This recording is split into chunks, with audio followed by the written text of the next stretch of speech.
She's a member of the Azerbaijani parliament. It's a pleasure having you on TRT World today. Now, what's your analysis of this anti-terror operation? How crucial of an operation is it for Azerbaijan's sovereignty over Karabakh? Well, thank you for having me. Well, the situation over Karabakh is a tumor on Azerbaijan's body, if I can describe it in this way. 30 years ago, Armenian occupational forces occupied piece of Azerbaijani territory and kept it under occupation for 30 years. In 2020, Azerbaijani army kicked most of them out, but remnants stayed there. And they stayed there despite the fact that trilateral statement clearly stipulated that there should have been taken out in parallel with entry of Russian military contingent. What happened is that Russian military contingent peacekeepers moved in, but this guy stayed there. What else happened is that Armenian government continued to finance these people and continued to resupply them. We have direct evidence of this resupply in a form of even, landmines that we find in Karabakh, in Azerbaijani soil, with a production date which is after the trilateral statement, after 2020. And we have lots of victims of these landmines. So we have videos, we have space photos of new entrenchments. We have photos and videos of military equipment that is still there, that is being brought there.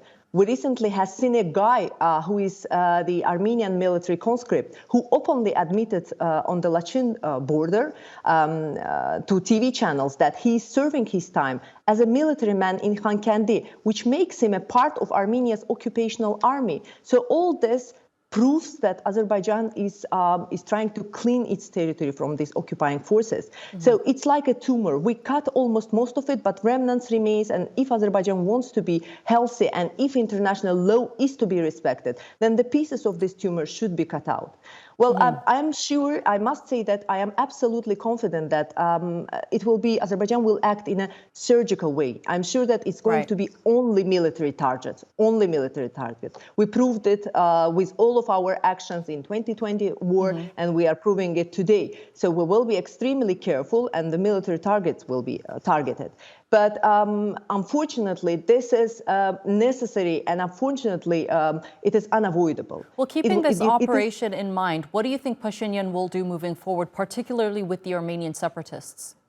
Well, I'm not sure what Prime Minister Pashinyan is doing, because what we see from his actions and his words never are aligned. He's saying one thing, he's doing another. He's jumping in the peace talks and he's jumping out of peace talks. This person is making decisions based on daily circumstances. He's not a statesman and he's not bringing his nation and his country to peace. So this is the reason that we cannot trust his actions, actually his words, because you don't know what it means. In this particular sense, what we see is that he has said that he respects Azerbaijan's territorial integrity, but the other day he sends congratulatory letter to separatists. He continues to finance separatists. So how can we trust them? How can we trust? We want to enforce our constitution over overall our territory. This is our right. We are on our soil. And today the trigger was that 7 people died, civilians and our policemen. They died because of the landmines planted by Armenian side, brought there after the trilateral statement. So how long do we have to tolerate all this? We are tolerating this for too long, far too long, And the proof is that we have been holding peace talks with Armenia for 3 years. Before that, for almost 30 years, we had peace negotiations. We've been trying to convince them to get out of our lands.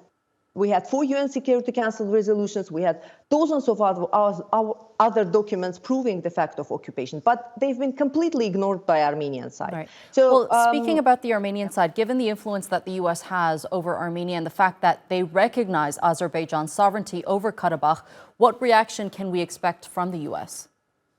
Well, so far, I think that U.S. was quite constructive, and the dynamic of the U.S.-Azerbaijan relations is very good. And I'm sure that they know what is happening here. And U.S. was one of the platforms for both sides to come together. So I am confident that Azerbaijan has informed all the involved parties. But this is not about U.S., EU, Russia, any other side. This is about Armenia and Azerbaijan. This is about Armenia, which has territorial claims towards Azerbaijan, which is these territorial claims are part of Armenian constitution, are part of Armenia's declaration of independence. It has been confirmed by Armenian Constitutional Court. It is about Armenia's ideology. It's about the fact that they do not want to drop territorial claims towards Azerbaijan. This is it. All right. A member of the Parliament of the Republic of Azerbaijan, Nigar Arpadarai, thank you so much for being with us here on TRT World and sharing that analysis with us.